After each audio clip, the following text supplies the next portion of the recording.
അതുമായി റിലേറ്റ് ചെയ്തിട്ടുള്ള ഒരു പ്രോബ്ലം നമുക്ക് നോക്കാം. The following data were obtained during the first order thermal decomposition of N2O5 gas at constant volume. ഇവിടെ നിങ്ങൾക്കൊരു ഡേറ്റ തന്നിട്ടുണ്ട്. ഈ ഡേറ്റ എന്ന് പറയുന്നത് നമ്മുടെ N2O5ന്റെ തെർമൽ ഡീകമ്പോസിഷൻ നടന്നതിന്റെ കേസാണ് പറഞ്ഞിരിക്കുന്നത്. അപ്പോൾ 2 moles of N2O5 thermally decompose ചെയ്ത് 2 moles of N2O4 ഉം 1 mole of O2 ആണ് ഫോം ചെയ്തിരിക്കുന്നത്. ഇതൊരു ഗേഷ്യസ് റിയാക്ഷൻ ആണല്ലോ. ഓക്കെ, എന്നിട്ട് അവർ തന്നിരിക്കുന്ന ഡേറ്റ എന്താ? ടൈം 0 സെക്കൻഡ് ആയിരുന്നപ്പോൾ അവിടുത്തെ ടോട്ടൽ പ്രഷർ എന്ന് പറയുന്നത് 0.5 atm ആണ്. എന്നാൽ ടൈം 100 സെക്കൻഡ് ആയപ്പോൾ അവിടുത്തെ ടോട്ടൽ പ്രഷർ 0.512 atm ആണ്. നമുക്ക് ഇവിടുത്തെ റേറ്റ് കോൺസ്റ്റന്റിന്റെ വാല്യൂ ആണ് കണ്ടുപിടിക്കേണ്ടത്. ഓക്കെ, അപ്പൊ നമ്മൾ നേരത്തെ ഡെറിവേഷനിൽ ചെയ്ത പോലെ തന്നെ നമുക്ക് ചെയ്യാം. അതായത് നമുക്ക് അവിടുത്തെ കേസ് എങ്ങനെ കൺസിഡർ ചെയ്യാം? ഓക്കെ, അതായത് ഇവിടെ നമ്മൾ എടുക്കുന്നത് ഇവിടെ നമ്മുടെ ഇനീഷ്യൽ പ്രഷർ എന്ന് പറയുന്നത് നമുക്ക് ഈ പറഞ്ഞ പോലെ പി ഐ എന്നാണ് അവിടെ നമ്മൾ കൺസിഡർ ചെയ്തത് അല്ലെ. അപ്പൊ ഇവിടെ നമ്മൾ അറിയാം 2 moles of N2O5 ആണ് എന്ത് ചെയ്തത്? ഡീകമ്പോസ് ചെയ്തത്. അപ്പോ അറ്റ് ടൈം എന്താണ് കുറച്ചു നേരം കഴിയുമ്പോഴത്തേക്കും അവിടുത്തെ ഡെറിവേഷന്റെ കേസിൽ നമ്മൾ എക്സ് atm പ്രഷർ ഡിക്രീസ് ചെയ്തു എന്നാ പറഞ്ഞു. എന്നാൽ ഇവിടെ നമ്മൾ 2 mole N2O5 ഉള്ളതുകൊണ്ട് നമുക്കൊരു 2x atm പ്രഷർ ഡിക്രീസ് ചെയ്തു എന്ന് കൺസിഡർ ചെയ്യാം. സോ എന്താണ്? Let 2x atm pressure decreases in N2O5. N2O5ന്റെ കേസിൽ ഒരു 2x atm പ്രഷർ എന്ത് ചെയ്തു? ഡിക്രീസ് ചെയ്തു after A particular time. Okay, reaction നടന്നു കഴിഞ്ഞപ്പോൾ ഇങ്ങനെ സംഭവിച്ചു. ഇനി സ്റ്റാർട്ടിംഗ് സമയത്ത് പ്രൊഡക്റ്റിന്റെ 0 ആണെന്ന് നമുക്കറിയാം. പക്ഷെ ആഫ്റ്റർ എ പെർട്ടിക്കുലർ ടൈം എന്ത് സംഭവിച്ചു? യെസ്, പ്രൊഡക്റ്റിന്റെ കേസിൽ പ്രഷർ കൂടും. അപ്പൊ നമ്മൾ ഇവിടെ പ്രൊഡക്റ്റ് നോക്കിക്കഴിഞ്ഞാൽ 2 N2O4 ഉം O2 ആണ്. അതായത് 2 mole N2O4 ഉം 1 mole O2 ആണ് ഫോം ചെയ്തത്. അപ്പൊ 2 mole N2O4 ഉള്ളത് കൊണ്ട് അയാളുടെ പ്രഷർ 2x ആയിട്ട് ഇൻക്രീസ് ചെയ്തു. സോ പ്രഷർ ഓഫ് നമുക്ക് കൺസിഡർ ചെയ്യുന്ന കേസാണ് കേട്ടോ. Pressure of 2 moles of N2O4 increased by 2x ആയിട്ട് ഇൻക്രീസ് ചെയ്തു. And 1 mole of O2 increased by എത്ര യൂണിറ്റ് ആയിരിക്കും O2 നെ ഇൻക്രീസ് ചെയ്യുന്നത്? x atm ആയിട്ടായിരിക്കും ഇൻക്രീസ് ചെയ്തത്. 1 mole ഉള്ളത്. ഇങ്ങനെയാണ് നമ്മൾ കൺസിഡർ ചെയ്തിരിക്കുന്നത്. അപ്പോൾ ഒരു പർട്ടിക്കുലർ ടൈം കഴിഞ്ഞപ്പോൾ N2O5ന്റെ ഡീകമ്പോസിഷൻ ആണ് നമ്മൾ കൺസിഡർ ചെയ്തത്. അപ്പോൾ ഒരു പർട്ടിക്കുലർ ടൈം കഴിഞ്ഞപ്പോൾ N2O5ന്റെ പ്രഷർ 2 atm ആയിട്ട് ഡിക്രീസ് ചെയ്തു. 2 moles of N2O4ന്റെ പ്രഷർ 2x atm ആയിട്ട് എന്ത് ചെയ്തു? ഇൻക്രീസ് ചെയ്തു. ആൻഡ് 1 mole of O2ന്റേത് x atm ആയിട്ട് ഇൻക്രീസ് ചെയ്തു. ഇത്രയാണ് നമ്മൾ കൺസിഡർ ചെയ്തത്. ഇനി നമുക്ക് പാർഷ്യൽ പ്രഷറിന്റെ ഇക്വേഷനിൽ സബ്സ്റ്റിറ്റ്യൂട്ട് ചെയ്യാമല്ലോ. Yes, that is Pt is equal to എന്താണ്? ഇവിടെ ആരൊക്കെയാണ് വരുന്നത്? Yes, P N2O5 plus P N2O4 plus PO2. ഇത്രയും പേരാണല്ലോ ഇവിടെ വരുന്നത്. യെസ്, നമുക്ക് വാല്യൂ സബ്സ്റ്റിറ്റ്യൂട്ട് ചെയ്യാം. P N2O5 എന്ന് പറഞ്ഞാൽ എത്രയാണ്? ആദ്യം ഉണ്ടായിരുന്ന പ്രഷർ എത്രയാണ് നമുക്ക് തന്നിരിക്കുന്നത്? ടോട്ടൽ പ്രഷർ ഇവിടെ തന്നിട്ടുണ്ടല്ലോ. ടൈം 0 നമ്മുടെ വാല്യൂ ടൈം 0 സെക്കൻഡ് ആകുമ്പോൾ 0.5 ആണ് ടോട്ടൽ പ്രഷർ. അതിൽ നിന്നാണ് 2x എന്ത് ചെയ്യുന്നത്? ഡിക്രീസ് ചെയ്യുന്നത് അല്ലെ. ഓക്കെ, അപ്പൊ നമുക്കിവിടെ എന്താണ്? 0.5 മൈനസ് 2x ഡിക്രീസ് ചെയ്തു ആണല്ലോ. യെസ്, പ്ലസ് ഇതെന്താണ്? N2O4ന്റെ കേസിൽ ഒരു 2x ഇൻക്രീസ് ചെയ്തു. O2ന്റെ കേസിൽ ഒരു x ഇൻക്രീസ് ചെയ്തു. ഓക്കെ ആണല്ലോ. യെസ്, അപ്പൊ നമുക്ക് എങ്ങനെ എഴുതാം? 0.5 minus 2x plus 2x plus x ആണല്ലോ. യെസ്, മൈനസ് 2x ഉം പ്ലസ് 2x ഉം കൂടി പോയി. That is equal to Pt is equal to 0.5 plus x എന്നാണ്. 0.5 പ്ലസ് x എന്നാണ് ആണല്ലോ. യെസ്, അപ്പൊ ഇതിനകത്തിൽ എന്താണ്? എക്സിന്റെ വാല്യൂ എങ്ങനെ എഴുതാം? x is equal to Pt minus 0.5 എന്നാണ്. Pt minus 0.5 എക്സിന്റെ വാല്യൂ നമുക്ക് കിട്ടി. ആണല്ലോ? യെസ്. ഓക്കെ, അപ്പൊ നമുക്ക് x pt മൈനസ് 0.5 കിട്ടി. നമ്മൾ ആ ഡെറിവേഷനകത്തിൽ എക്സിന്റെ വാല്യൂ കിട്ടി കഴിഞ്ഞപ്പോ നമ്മൾ എവിടെയാ സബ്സ്റ്റിറ്റ്യൂട്ട് ചെയ്തത്? പി യുടെ വാല്യൂനകത്തിൽ കൊണ്ടാ സബ്സ്റ്റിറ്റ്യൂട്ട് ചെയ്തത്. അതേപോലെ തന്നെ ഇവിടെ പി എ എന്ന് പറയുന്നത് ആരാണ്? നമ്മുടെ പി N2 O5 അല്ലേ? അപ്പൊ പി N2 O5 എത്രയായിരുന്നു? 0.5 മൈനസ് 2x ആയിരുന്നല്ലോ. അപ്പൊ ഈ എക്സിന്റെ സ്ഥാനത്ത് വാല്യൂ സബ്സ്റ്റിറ്റ്യൂട്ട് ചെയ്യാം. അപ്പൊ എങ്ങനെ വരും? Which is equal to 0.5 minus 2 into എക്സിന്റെ വാല്യൂ എത്രയാണ്? പി ടി മൈനസ് 0.5 അല്ലെ? P T minus 0.5. അപ്പൊ എങ്ങനെ വരും? 0.5 മൈനസ് 2 പി ടി ആണല്ലോ. Minus into minus plus 2 into 0.5 എത്ര വരും? 1.0 എന്ന് വരും. ശരിയല്ലേ? യെസ്, 1.0 എന്ന് വരും. ഓക്കെ, ഇനി ഇതിനെ ഒന്ന് റീഅറേഞ്ച് ചെയ്ത് എഴുതിക്കേ. That is 0.5 plus 1.0 that is 1.5 minus 2 P T എന്ന് വരും. ശരിയല്ലേ? ഓക്കെ, അപ്പോ P N2 O5 is equal to എന്താണ്? 1.5 മൈനസ് 2 പി ടി എന്ന് കിട്ടി. അപ്പൊ ഇത്രയും ക്ലിയർ ആയല്ലോ? ഓക്കെ, ഇനിയും നമുക്ക് 100 സെക്കൻഡ്സ് തന്നിട്ടുണ്ട് അല്ലെ? Time at time t is equal to 100 second ആയപ്പോൾ ഉള്ള പി ടി എത്രയാ തന്നിരിക്കുന്നത്? 0.512 ATM എന്ന് തന്നിട്ടുണ്ട്. 0.512 ATM. ഓക്കെ, അപ്പൊ നമുക്ക് എന്താണ് 100 സെക്കൻഡിലുള്ള പി N2 O5 കണ്ടുപിടിക്കാമല്ലോ. യെസ്, പി N2 O5 കണ്ടുപിടിക്കാൻ ഈ പി ടിയുടെ സ്ഥാനത്ത് ഈ വാല്യൂ സബ്സ്റ്റിറ്റ്യൂട്ട് ചെയ്താൽ മതിയല്ലോ. That is 1.5 minus 2 into P T is 0.512 എന്ന് കിട്ടും അല്ലെ? യെസ്, മനസ്സിലായോ? ഓക്കെ, ഇങ്ങനെ സബ്സ്റ്റിറ്റ്യൂട്ട് ചെയ്ത് കാൽക്കുലേറ്റ് ചെയ്യുമ്പോൾ യു വിൽ ഗെറ്റ് 0.476 ATM എന്നുള്ള രീതിയിൽ നിങ്ങൾക്ക് ആൻസർ കിട്ടും. അപ്പൊ 100 സെക്കൻഡ്സിലുള്ള പ്രഷർ നമുക്ക് കിട്ടി. അപ്പൊ ഇനി എന്താ നമുക്ക് വേണ്ടത്? നമ്മളോട് മെയിൻ ആയിട്ട് ചോദിച്ചിരിക്കുന്നത് റേറ്റ് കോൺസ്റ്റന്റ് കാൽക്കുലേറ്റ് ചെയ്യാനാണ്. അപ്പൊ നമ്മുടെ റേറ്റ് കോൺസ്റ്റന്റിന്റെ ഇക്വേഷൻ നമുക്ക് എഴുതാം. യെസ്, ദാറ്റ് ഈസ് എന്താണ് റേറ്റ് കോൺസ്റ്റന്റിന്റെ equation? K is equal to 2.303 by T log എന്താണ്? 2.303 by T log.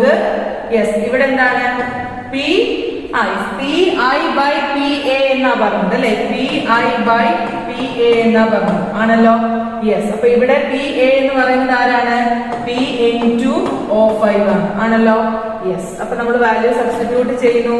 That is 2.303 by time 100 ആണല്ലോ. യെസ്, ലോഗ് പി ഐയുടെ വാല്യൂ എത്രയാണ് നമുക്ക് കിട്ടിയത്? ഇനീഷ്യൽ പ്രഷർ എന്ന് പറയുന്നത് 0.5 അല്ലായിരുന്നു.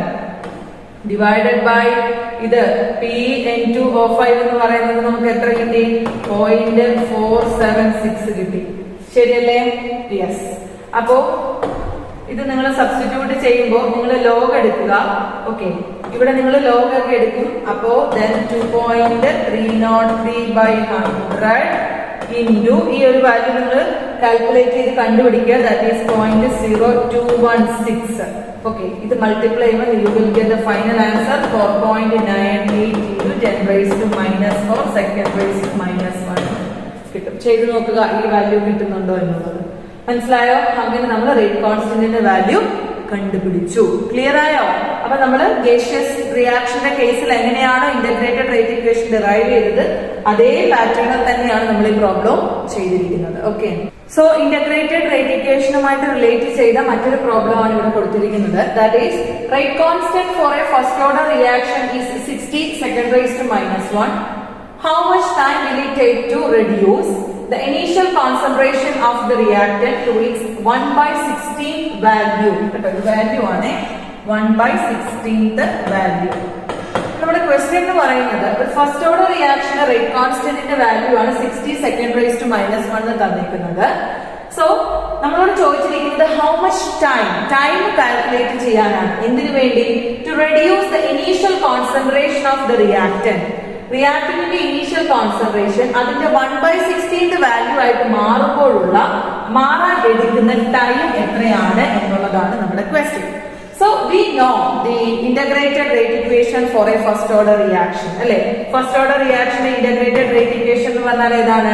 K is equal to 2.303 divided by T log concentration of R0 divided by concentration of R.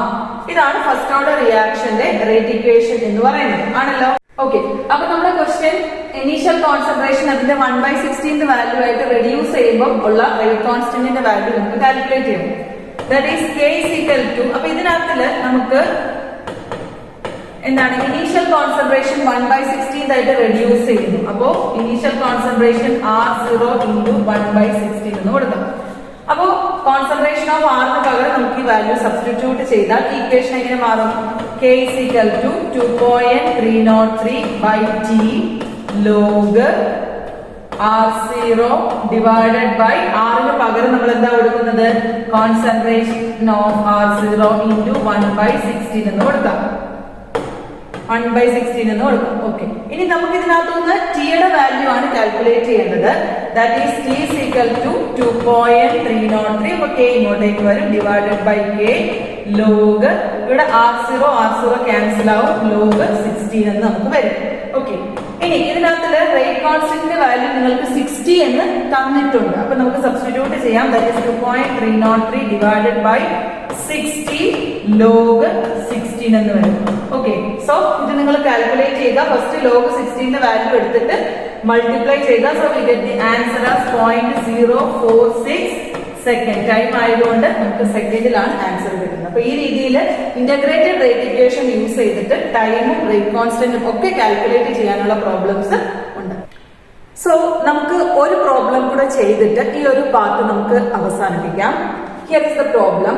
For a first order reaction, show that the time required for 99% completion is twice the time required for the completion of 90% of the reaction. അപ്പൊ നമുക്ക് prove ചെയ്യാനുള്ള ഒരു problem ആണ് ഇവിടെ കൊടുത്തിരിക്കുന്നത്. ഒരു first order റിയാക്ഷനത്തില് time required for 99% completion, ആ റിയാക്ഷന്റെ 99% കംപ്ലീറ്റ് ചെയ്യാൻ എടുക്കുന്ന ടൈമും അതേപോലെ തന്നെ 90% കംപ്ലീറ്റ് ചെയ്യാൻ എടുക്കുന്ന ടൈമും തമ്മിലുള്ള ഒരു റിലേഷൻ ആണ് നമുക്ക് പ്രൂവ് ചെയ്യേണ്ടത്. എന്ത് റിലേഷൻ ആണ് പ്രൂവ് ചെയ്യേണ്ടത്? Yes, is twice the time required for the completion of 90% of the reaction. അതായത് ആ റിയാക്ഷന്റെ 90% കംപ്ലീറ്റ് ചെയ്യാൻ എടുക്കുന്ന ടൈമിന്റെ ഇരട്ടി ആയിരിക്കണം 99% കംപ്ലീറ്റ് ചെയ്യാൻ എടുക്കുന്ന ടൈം. ഇതാണ് നമുക്ക് പ്രൂവ് ചെയ്യേണ്ട ഒരു കാര്യം. അപ്പൊ ടൈം ആണ് നമുക്ക് ഇവിടെ പ്രൂവ് ചെയ്യേണ്ടത് എന്നുള്ളത് മനസ്സിലായി. ഓക്കെ, അപ്പൊ നമുക്ക് ആദ്യം ഒരു കാര്യം ചെയ്യാം. 90%ന്റെ ടൈം എത്രയാണെന്നുള്ളത് കണ്ടുപിടിക്കാം. എന്താണ് ഒരു പെർട്ടിക്കുലർ കെമിക്കൽ റിയാക്ഷൻ, ഒരു ഫസ്റ്റ് ഓർഡർ റിയാക്ഷന്റെ 90% കംപ്ലീറ്റ് ചെയ്യാൻ എടുക്കുന്ന ടൈം എത്രയാണെന്ന് നമുക്ക് ആദ്യം കണ്ടുപിടിക്കാം.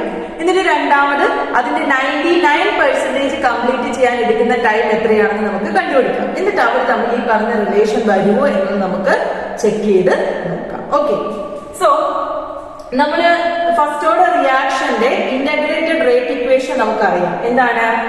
Yes, that is K is equal to 2.303 by T log R0 by R. Okay, അപ്പൊ K is equal to 2.303 by T log R0 by R ആണ് നമ്മുടെ ഫസ്റ്റ് ഓർഡർ റിയാക്ഷന്റെ ഇന്റഗ്രേറ്റഡ് റേറ്റ് ഇക്വേഷൻ എന്ന് പറയുന്നത്. ഇനി നമുക്ക് ഇതിനകത്ത് നിന്ന് R0 എന്ന് പറഞ്ഞാൽ എന്താണ്? Initial concentration of the reactant ആണ് അല്ലെ. അപ്പൊ initial concentration of the reactant നമ്മൾ എത്രയായിട്ട് എടുക്കണം? കാരണം ഇവിടെ പെർസെന്റേജ് ആണ് പറഞ്ഞിരിക്കുന്നത്. അപ്പൊ ഇത്തരത്തിൽ നമുക്ക് പെർസെന്റേജ് തരുമ്പോ തുടക്കത്തിൽ നമ്മളുടെ റിയാക്ടന്റിന്റെ കോൺസെൻട്രേഷൻ 100 ആയിരുന്നു എന്ന് നമ്മൾ കൺസിഡർ ചെയ്യണം. അതായത് നമ്മുടെ ഇനീഷ്യൽ കോൺസെൻട്രേഷൻ ഓഫ് ദ റിയാക്ടന്റിനെ നമ്മൾ 100% ആക്കി എടുക്കുക. അതിൽ നിന്ന് 99 ആവാൻ ഇത്ര ടൈം, അല്ലെ 90 ആവാൻ ഇത്ര ടൈം, അങ്ങനെയാണ് നമ്മൾ ഇത്തരം പ്രോബ്ലത്തിന് കൺസിഡർ ചെയ്യുന്നത്. ഓക്കെ, സോ നമ്മുടെ R0യുടെ വാല്യൂ എന്ന് പറയുന്നത് എത്രയാണ്? 100. Okay, initial concentration is considered as 100. ഇനി ഫസ്റ്റ് കേസ് നമ്മൾ 90%ന്റെ കേസ് ആണ് എടുക്കുന്നത് അല്ലെ. അപ്പൊ നമുക്ക് ഫസ്റ്റ് കേസ് കൊടുക്കാം. അതായത് 90% കംപ്ലീഷന്റെ കേസാണ് നമ്മൾ ആദ്യം കൺസിഡർ ചെയ്യുന്നത്. അതിനെ നമുക്ക് അതിനെടുക്കുന്ന എന്താണ് ടൈമിനെ നമുക്ക് T1 എന്ന് കൊടുക്കാം. അതേപോലെ അതിന്റെ ഫൈനൽ കോൺസെൻട്രേഷനെ നമുക്ക് R1 എന്ന് കൊടുക്കാം. ഓക്കെ, അപ്പൊ നമുക്ക് ഇനി R1 കാണണമല്ലോ, ഫൈനൽ കോൺസെൻട്രേഷൻ കാണണ്ടേ? കാണണം. അതായത് നമ്മുടെ ഇനീഷ്യൽ കോൺസെൻട്രേഷൻ എന്ന് പറയുന്നത് 100 ആയിരുന്നു, 100% ആണ്. അതിൽ നിന്ന് എത്ര പെർസെന്റേജ് കംപ്ലീറ്റ് ആയി എന്നാ പറയുന്നത്? 90% കംപ്ലീറ്റ് ആയി എന്ന് പറയുന്നു. അപ്പൊ ഫൈനൽ എത്ര കോൺസെൻട്രേഷൻ ബാക്കി ഉണ്ടാവും? 10 അല്ലെ? 10% ആയിരിക്കും ബാക്കിയുള്ള കോൺസെൻട്രേഷൻ. അപ്പൊ അതാണ് നമ്മളുടെ ഫൈനൽ കോൺസെൻട്രേഷൻ എന്ന് പറയുന്നത്. അപ്പൊ ആറിന്റെ വാല്യൂ കിട്ടിയല്ലോ. അപ്പൊ ഇനി നമുക്ക് ഇത് ഇക്വേഷനിൽ സബ്സ്റ്റിറ്റ്യൂട്ട് ചെയ്താൽ നമുക്ക് എന്ത് കിട്ടും? ടൈം ഇതിനകത്തുനിന്ന് കിട്ടും നമുക്ക്. അപ്പൊ ഇത് സബ്സ്റ്റിറ്റ്യൂട്ട് ചെയ്യാം. That is എന്ത് വരും? K is equal to 2.303 by T1 എന്ന് കൊടുക്കാം അല്ലെ? ഫസ്റ്റ് അല്ലേ? ഓക്കെ. T1 log R0 എന്ന് പറയുന്നത് 100 ആണ്, ഡിവൈഡഡ് ബൈ R എന്ന് പറയുന്നത് 10 ആണ്. ആണല്ലോ? 100 divided by 10. That is K is equal to 2.303 by നമുക്ക് T ആ വെച്ച് പ്രൂവ് ചെയ്യേണ്ടതുകൊണ്ട് നമുക്ക് ഇതിൽ നിന്ന് ഇങ്ങോട്ട് എക്സ്ചേഞ്ച് ചെയ്യാം. അതായത് T1 is equal to 2.303 by K log 10 അല്ലെ? log 10 എന്ന് പറഞ്ഞാൽ എത്രയാണ്? 1 ആണ്. log 10ന്റെ വാല്യൂ 1 ആണ്. അപ്പൊ ഇക്വേഷൻ എങ്ങനെ മാറും? T1 is equal to 2.303 by K എന്ന് വരും. ഇതാണ് നമ്മുടെ T1ന്റെ വാല്യൂ കിട്ടിയത്. ആണല്ലോ? ഇനി നമുക്ക് T2 കണ്ടുപിടിക്കാം. T2നകത്തില് 99% കംപ്ലീഷൻ എന്നാണ് പറഞ്ഞേക്കുന്നത് അല്ലെ? യെസ്. അപ്പൊ അവിടെ സെക്കൻഡ് കേസ് എന്ന് പറയുമ്പോൾ ഏതാ? 99% കംപ്ലീഷൻ. ഓക്കെ. അവിടെ നമ്മുടെ R0ന്റെ വാല്യൂ എന്ത് തന്നെയാണ്? ഇനീഷ്യൽ കോൺസെൻട്രേഷൻ എന്ന് പറയുന്നത് 100 തന്നെയാണ്. പക്ഷേ ഫൈനൽ കോൺസെൻട്രേഷൻ എന്ന് പറയുന്നത് എത്രയായിരിക്കും? Yes, 100 minus 99 which is equal to 1 ആണല്ലോ? യെസ്. ഓക്കെ. അപ്പൊ നമുക്ക് വാല്യൂ സബ്സ്റ്റിറ്റ്യൂട്ട് ചെയ്യാം. വാല്യൂ സബ്സ്റ്റിറ്റ്യൂട്ട് ചെയ്യുമ്പോൾ എന്ത് വരും? T2 അല്ലെ? T2 is equal to 2.303 divided by എന്താണ്? K log 100 divided by 1. ശരിയല്ലേ?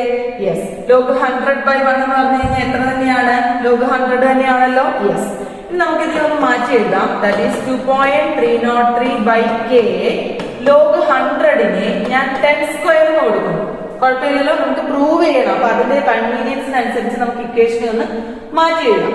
അപ്പൊ 10 സ്ക്വയർ എന്ന് കൊടുക്കുന്നു. ഇനി നിങ്ങൾക്കറിയാം ഇങ്ങനെ ഒരു ഇക്വേഷൻ നമ്മുടെ മാത്തമാറ്റിക്സിലുണ്ട്. എന്താണ്?